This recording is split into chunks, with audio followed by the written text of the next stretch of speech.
Assalamualaikum warahmatullahi wabarakatuh. Perkenalkan, saya Dewi Puspitasari, dosen dari program studi Pendidikan Teknik Mesin Fakultas Keguruan dan Ilmu Pendidikan Universitas Sriwijaya. Video kali ini dibuat untuk mengikuti sertifikasi dosen Kemendikbudristek tahun 2025 gelombang 1. Video ini adalah video untuk mata kuliah konversi energi. Capaian pembelajaran lulusan dibagi menjadi 3, yaitu skala sikap dan tata nilai, pengetahuan, dan kognitif. Skala sikap di sini menunjukkan sikap bertanggung jawab atas pekerjaan di bidang keahlian secara mandiri. Untuk skala pengetahuan di sini menguasai konsep dasar pendidikan yang mencakup perkembangan peserta didik, teori-teori belajar, hakikat sains, dan pola pikir ilmiah. Keterampilan di sini mampu menerapkan pemikiran logis, kritis, dan sistematis dan inovatif, serta bisa mengkaji implementasi pengembangan ilmu pengetahuan dan teknologi dan menerapkan ilmu humaniora secara keilmuan berdasarkan kaidah tata cara dan etika ilmiah dalam rangka menghasilkan solusi dan kritik seni. Keterampilan khusus mengkaji dan menerapkan berbagai strategi pembelajaran inovatif yang teruji. Capaian pembelajaran mata kuliah ini, yang pertama, mampu memahami prinsip-prinsip dasar konversi energi. Yang kedua, mampu memahami berbagai jenis energi, beserta hukum-hukum yang menyertainya. Yang ketiga, mampu menerapkan ilmu fisika dan matematika dalam menganalisis performansi teknologi untuk energi terbarukan. Subcapaian pembelajaran mata kuliah ini yaitu atau capaian pembelajaran pokok bahasan yang pertama, mampu memahami pengertian pentingnya berbagai jenis energi beserta hukum-hukumnya. Yang kedua, mampu memahami dan mengaplikasikan teori perpindahan panas. Yang ketiga, mampu menjelaskan konsep siklus Otto, motor 2 dan 4 langkah beserta konstruksinya. Yang keempat, mampu menjelaskan konsep siklus diesel dan prinsip-prinsipnya. Yang kelima, mampu memahami instalasi turbin air dan prinsip kerjanya. Yang keenam, mampu memahami pompa kalor dan motor listrik. Deskripsi mata kuliah ini mempelajari konsep dasar konversi energi, sumber energi, pemanfaatan energi, mesin-mesin konversi energi konvensional, dan mesin-mesin konversi energi non-konvensional. Bahan kajian atau materi pembelajaran yang pertama, konsep dasar termodinamika. Yang kedua, pendekatan sistem. Yang ketiga, energi. Yang keempat, pertukaran energi di sistem tertutup. Yang kelima, pertukaran energi di sistem terbuka. Yang keenam, proses gas kompresi gas. Yang ketujuh, bahan bakar dan pembakaran. Yang kedelapan, teori dan penerapan mesin panas. Yang kesembilan, perpindahan panas. Yang ke-10 yaitu siklus Otto, motor 2 dan 4 langkah. Selanjutnya yang ke-11 siklus diesel dan prinsip-prinsip motor diesel. Yang ke-12 yaitu sistem instalasi turbin air dan prinsip kerjanya. Yang ke-13 yaitu pompa kalor dan motor listrik. Untuk pustaka yang digunakan, kita menggunakan buku termodinamika karangan Holman. Atau bisa menggunakan buku perpindahan panas. Selanjutnya, prasarat mata kuliah ini adalah mata kuliah matematika teknik dan mata kuliah fisika teknik. Capaian pembelajaran yang sudah saya jelaskan sebelumnya, untuk pertemuan pertama ini memahami konsep dasar termodinamika. Materinya yaitu konsep dasar termodinamika. Metode pembelajaran untuk mata kuliah konversi energi ini yaitu ceramah, diskusi, tanya jawab, dan penugasan case-based learning. Model pembelajarannya yaitu case-based learning. Untuk pendalaman materi, mahasiswa bisa mengakses melalui laman e-learning di http://elearning.unsri.ac.id. Untuk penyajian kasus, nanti dosen bisa memberikan sebuah kasus. Untuk dianalisa terdapat pemahaman yang bisa kita selesaikan untuk konsep-konsep dalam konversi energi. Pembentukan kelompok, nanti dosen membagi mahasiswa dalam beberapa kelompok dan membahas materi-materi sesuai topik yang akan dibahas dan dibagikan. Untuk penilaian di sini dibagi menjadi 3, yaitu aktivitas diskusi, penugasan struktur, dan tugas mandiri. Untuk penilaian juga dibagi menjadi 3, yaitu penilaian skala tugas, skala UTS, dan skala UAS. Untuk persenan nilai tugasnya itu 25% diambil dalam kehadiran, kemudian dalam keaktifan selama perkuliahan, dan tugas-tugas terstruktur. Kemudian untuk bagian nilai UTS yaitu 30%, kemudian nilai ujian akhir yaitu 40%. Perkuliahan ini dilakukan dua, yaitu melalui metode daring dan luring. Dan untuk pembelajaran di kelas dilakukan dengan melakukan pembelajaran tatap muka, yaitu kita di kelas mengikuti proses pembelajaran berlangsung. Selanjutnya, untuk ujian tengah semester dan UAS, nanti mahasiswa diberikan soal sesuai dengan topik-topik yang akan dibahas. Kemudian untuk rubrik penilaian skala sikap nanti dibagi sesuai dengan checklist, di mana ini mata kuliahnya itu adalah konversi energi. Nanti diperhatikan bagaimana siswa untuk mengerjakan soal, kemudian apakah dia bertanggung jawab. Nanti ada namanya rubrik penilaian afektif, rubrik penilaian kognitif, dan rubrik penilaian psikomotor. Di sini kalau untuk penilaian afektif, bagaimana selama mengerjakan soal mahasiswa itu keaktifannya, kemudian semangat selama mengerjakan soal. Penskorannya ada nilai 0 sampai 2 itu kurang, 3 sampai 4 itu cukup, 5 sampai 6 baik. Kemudian untuk rubrik observasi, bagaimana presensinya setiap mahasiswa untuk menyelesaikan semua proses pembelajaran berlangsung. Jadi nanti di sini ada namanya observasi untuk penilaian proses. Kemudian selanjutnya untuk tes-tes akan disiapkan, yaitu tes itu soalnya adalah soal esai terstruktur.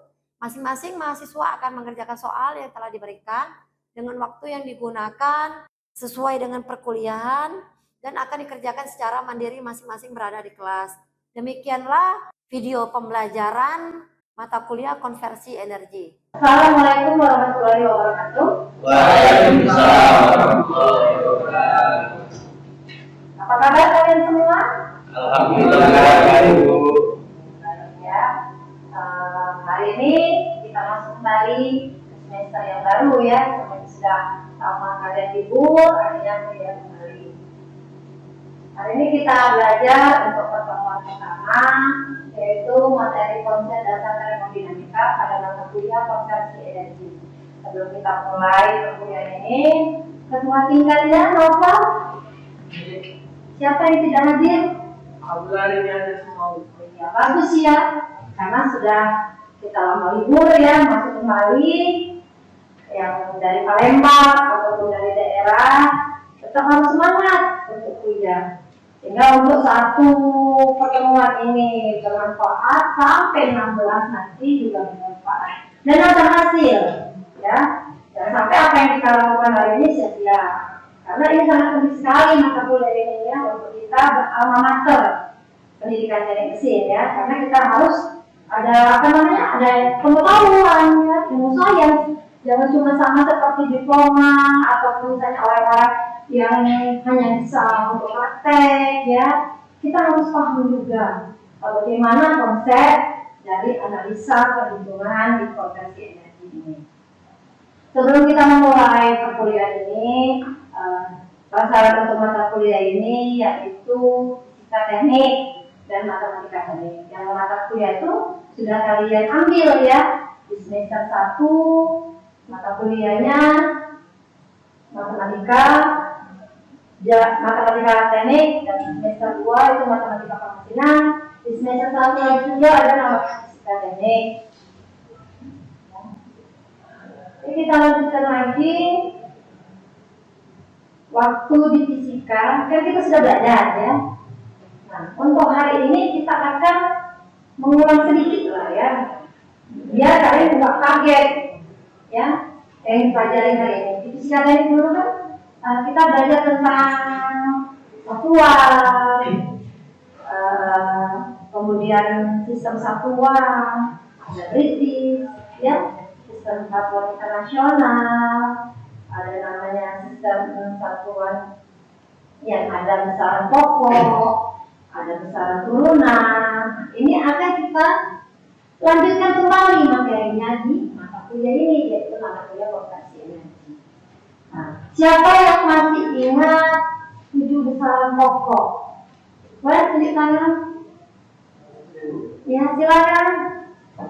Sebelumnya izin menjawab Bu, untuk 7 besaran pokok yang pertama ada panjang dengan satuan meter dan dengan simbol M. Yang kedua ada waktu dengan simbol S dan dengan satuan sekon. Dan yang ketiga ada massa dengan satuan kilogram dengan simbol kilogram dan dengan simbol kg.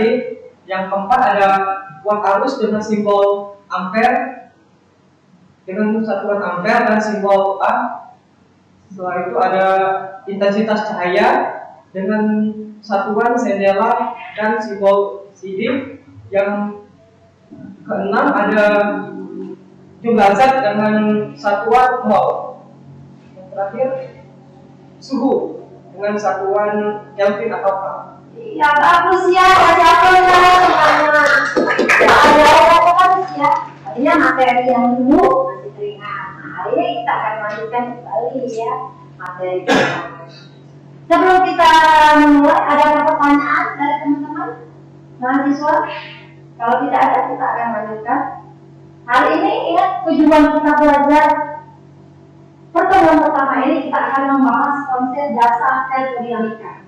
Artinya di sini kita akan mengkonsep apa sih dasar yang paling penting dari konversi energi ini, yaitu kita harus tahu termonya. Karena di kurikulum kita, di prodi kita tidak ada namanya mata kuliah termodinamika. Akan kita ulangi konsep dasarnya itu apa. Walaupun di fisika sudah disinggung ya beberapa pertemuan bagaimana konsep dari termodinamika. Sebelum kita lebih dalam lagi, kita harus kenal dulu apa sih termodinamika itu.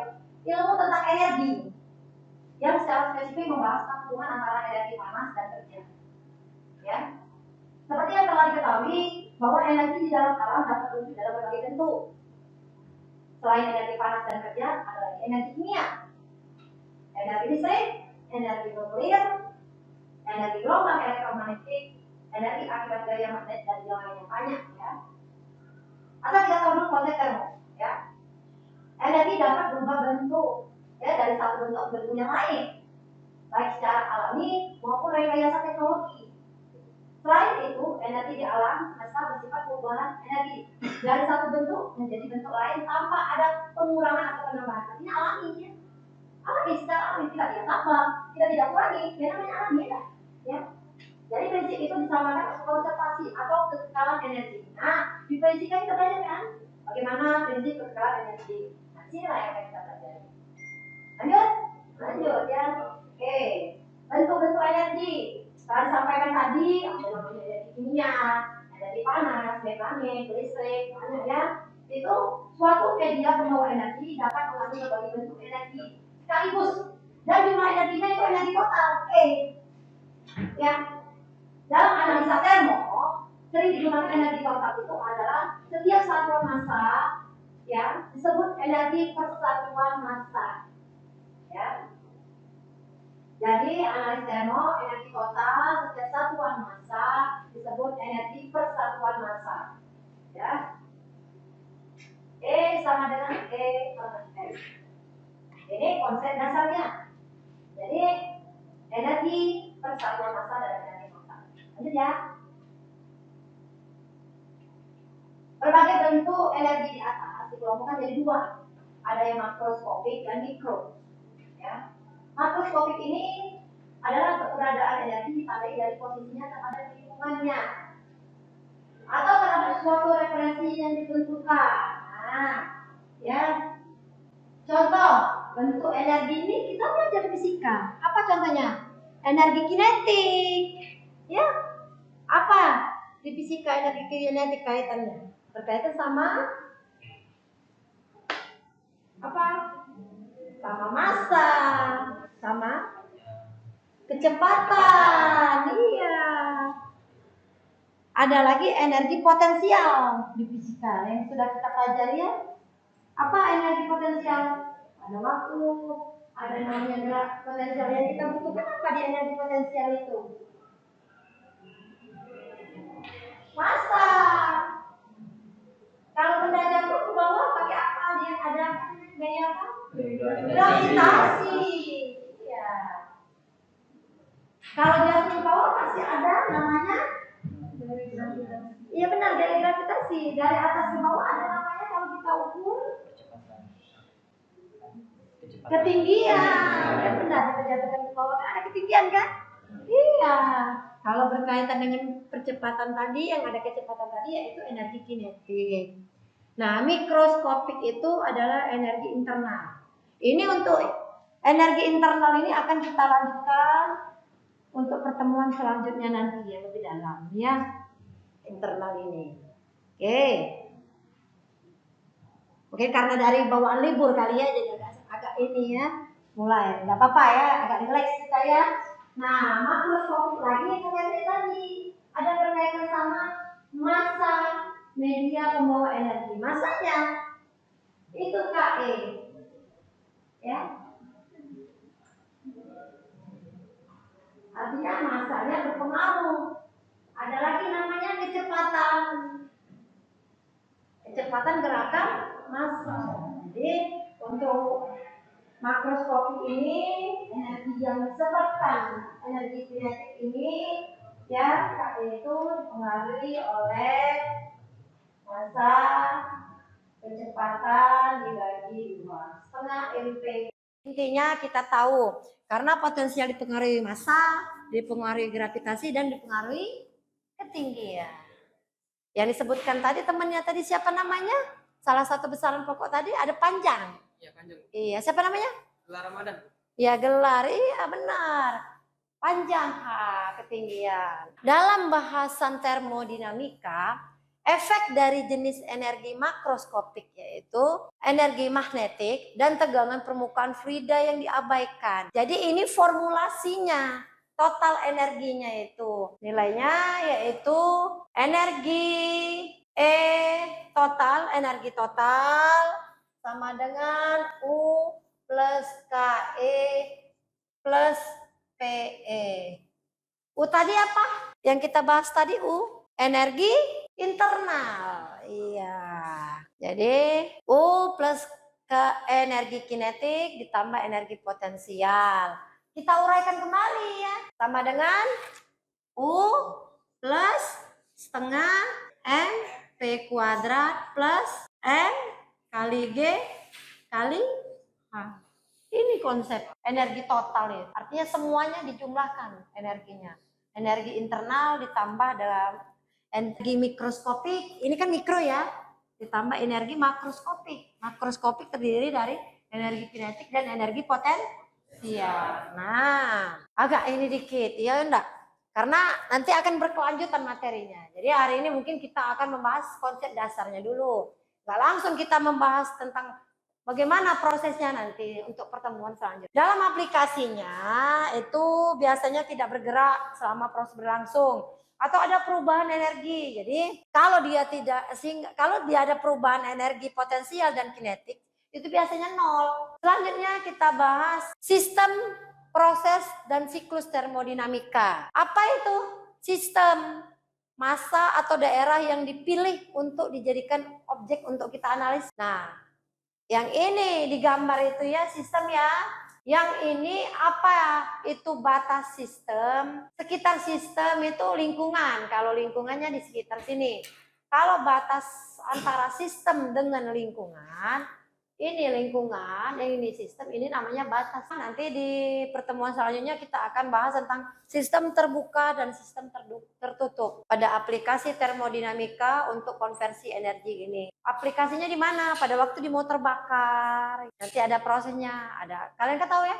Ada 4 tak, nanti ada 2 tak. Nah nanti di aplikasi bagaimana dia tekanan absolutnya. Nah nanti kita pahami dulu konsepnya dulu. Dalam sistem ini ada 2, sistem terbuka dan sistem tertutup. Nah sistem tertutup massa dari sistem yang dianalisis tetap dan tidak ada massa keluar ya dari sistem atau masuk itu, tetapi perubahan volumenya ada, itu tertutup. Nah, contohnya di mana di sini? Balon udara yang dipanaskan. Itu contoh sistem tertutup. Kalau misalnya sistem terbuka, energi dan massa itu dapat keluar, kan terbuka. Contohnya di motor bakar tadi yang saya bilang tadi. Di dalam silinder itu, di dalam ruang itu silinder mesin nanti dicampurkan bahan bakar dan udara. Di dalam nanti ada keluar gas kan. Kalau itu enggak gerak motornya enggak. Dihidupin jalan enggak. Nah, itu sistem terbuka. Asik ya belajarnya ya, konversi energi. Nah, lanjut lagi. Karakteristik dari sifat ini yang kita butuhkan apa? Itu ada namanya tekanan, ada temperatur, ada volume. Saya mau nanya dulu. Tekanan itu apa? Ada yang tahu? Silakan jawab. Tekanan? Ya, apa tekanan? Tekanan itu satunya P. Tekanan itu proses yang dihasilkan dari suatu sistem yang mengakibatkan listrik bergerak. Oke, boleh. Yang lain? Yang dipengaruhi gaya terhadap luas daerahnya ya. Ayo. Oke, sudah bagus ya si Surya. Ada volume. Volumenya ruang silinder berarti volume tabung kalau kita mau menghitung volume ya. Volume tabung. Ada namanya massa. Massa. Jadi massanya berkaitan sama sistem besaran pokok tadi. Salah satunya adalah massa. Kemudian ada viskositas, ada lagi namanya konduksi panas. Nah, dari semua properti, ini istilahnya itu properti ini artinya data-data, mulai dari tekanan, temperatur, volume, dan sebagainya. Itu nanti kita bisa menghitung berat jenis, kita bisa menghitung volume spesifik, bisa menghitung panas jenis, dan lainnya. Nanti kita lanjutkan lagi untuk menggunakan formulasi bagaimana kita menghitung berat jenis, menghitung volume spesifik ataupun panas jenis dan lain. Perubahan sistem termodinamika dari keadaan seimbang satu menjadi keadaan seimbang disebut proses. Nah, rangkaiannya ini seperti di gambar ini, dari keadaan ini ya. Inilah prosesnya dari keadaan satu menuju keadaan dua pada gambar. Dia karena ada pengaruh seperti tekanan. Ya, kita kan belajar fisika. Nanti ada pengaruh oleh misalnya gaya. Gaya satu berapa, gaya dua berapa dipengaruhi luas daerah penampang, luas daerah kedua. Nanti beda gaya ini tekanannya kan antara satu dan yang lain ya enggak? Kalau misalnya di sini dipengaruhi gaya satu, yang ini gaya dua, ya kemudian ini luas daerah satu, ini luas daerah dua, otomatis kalau misalnya gayanya berbeda, walaupun penampangnya sama, tekanannya juga berbeda ya enggak? Karena dia dipengaruhi oleh gaya. Ada pertanyaan? Belum ya? Di sini namanya sistem satuan tekanan dan temperatur. Nah, gaya itu ada 7 macam yang dikatakan si gelar tadi ya, disampaikan gelar tadi. Salah satu besaran turunan gaya. Gaya itu yaitu formulasinya massa dikali percepatan. Massa itu kilogram, percepatan meter per sekon kuadrat. Nah, satuan ini yang dinamakan Newton. M. Jadi 1 kilogram meter per sekon kuadrat sama dengan 1 Newton. Berat juga sama. Hanya saja berat M kali G. G-nya gravitasi. Benda jatuh ke atas turun. 1 ini kilogram meter per sekon kuadrat. Newton. 1 kilogram meter per sekon kuadrat sama dengan 1 Newton. Nah. 1 joule. Joule itu digunakan dalam dimensi panas. Energi panas maksudnya, bukan panas ya. Dan biasanya ukurannya kalau misalnya ini satuannya yaitu kilojoule energi ya. Atau megajoule, nggak jadi masalah. Megajoule, kilojoule. Karena 1 joule itu 10 pangkat 3 kilojoule ya. Kalau mega 10 pangkat 6. Kita lanjut sesi selanjutnya, kita latihan dulu soal. Kita lihat soalnya ini. Nomor 1. Kita latihan dulu. Massa udara dalam satu ruangan itu 3 kali 5 kali 20. Ini maksudnya volumenya ya. Diketahui sebesar 350 kg. Tentukan densitas atau massa jenis, volume spesifik dan beratnya. Coba silakan kalian kerjakan dulu. Kalau misalnya ada yang mau jawab boleh maju ke depan. Oke, Siti silakan Siti, boleh dijawab? Silakan Siti, boleh. Dijawab nomor 1, karena nomor 2-nya jangan dulu ya. Itu untuk tugas kalian di rumah nanti. Untuk pertemuan insya Allah minggu depan ya. Yang lain boleh silakan sambil dicari juga. Mungkin jawabannya berbeda dengan si Siti ya. Ya. Kalau misalnya berbeda tidak apa-apa. Nanti kita bisa lihat bagaimana hasilnya. Nggak ada yang salah karena ini kan proses pembelajaran. Karena dalam penilaian perkuliahan ini 3 yang saya nilai, yaitu afektif, psikomotor, dan kognitif kalian. Dari sikap kalian, kemudian dari kognitif kalian, ya dari psikomotor kalian. Oke, bagus. Kita kasih tepuk tangan ya untuk Siti. Oke, bagus jawaban Siti. Nah, untuk soal nomor 2 dikerjakan di rumah ya. Ada yang mau bertanya? Perkenalkan, nama saya Sri Irawan. Pertanyaan saya yaitu dari turunan dari termodinamika. Itu kan ada berbagai jenis energi, baik itu kimiawi, elektrik, dan sebagainya. Nah, dalam hal ini yang saya tanyakan yaitu bagian energi nuklir. Nah, itu aku masih bingung nih, gimana cara kerja dari nuklir itu. Jadi mungkin ada yang teman yang bisa menjawab dari pertanyaan saya itu. Apa sih cara kerja dari energi nuklir itu? Mungkin itu saja pertanyaan saya. Terima kasih. Baik, bagus pertanyaan Surya ya. Kita berikan kesempatan untuk kelompok di sebelah kiri saya untuk menanggapi ataupun menjawab pertanyaan dari temannya. Silakan. Oke, bagus. Fandi ya. Jawab pertanyaan dari teman saya, saudara Surya, terkait cara kerja dari energi nuklir. Jadi kan energi nuklir itu adalah energi yang menghasilkan energi listrik, menghasilkan listrik yang digunakan di seluruh dunia ini. Jadi sebenarnya konsep dari energi nuklir ini dalam menghasilkan energi listrik itu sama dengan pembangkit listrik lainnya gitu. Akan tetapi yang membedakannya itu terkait dengan menghasilkan uapnya itu. Jadi kalau energi pembangkit listrik itu dia menggunakan bahan bakar gitu, menggunakan bahan bakar fosil ataupun batu bara untuk menghasilkan uap, di mana uap tersebut akan memutar generator yang selanjutnya akan menghasilkan energi listrik gitu. Tetapi di perbedaannya di energi nuklir ini itu dihasilkan dari pembelahan atom yang selanjutnya itu disebut dengan fusi nuklir itu. Jadi untuk perbedaan itu. Oke, bagus. Kembali dulu ke Surya tadi ya, harusnya ya. Gimana Surya? Mungkin Surya dapat menerima jawabannya dan itu sudah mencakup semuanya. Jadi terima kasih dari Kak Fandi untuk menjawab pertanyaan dari Surya.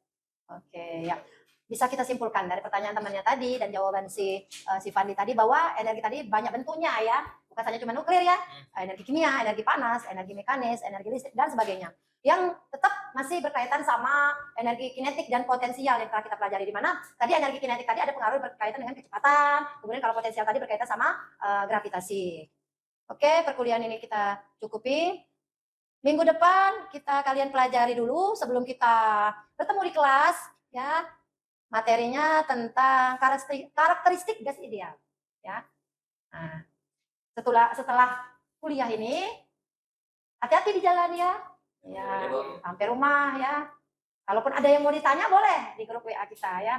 Ada materi apa ataupun yang tidak dimengerti di pertemuan ini boleh ditanya di grup. Kalau misalnya ada yang mau ditanyakan ataupun bertanya tentang soal yang tugas yang diberikan tadi. Hati-hati di jalan dan saya akhiri perkuliahan hari ini. Assalamualaikum warahmatullahi wabarakatuh. Waalaikumsalam.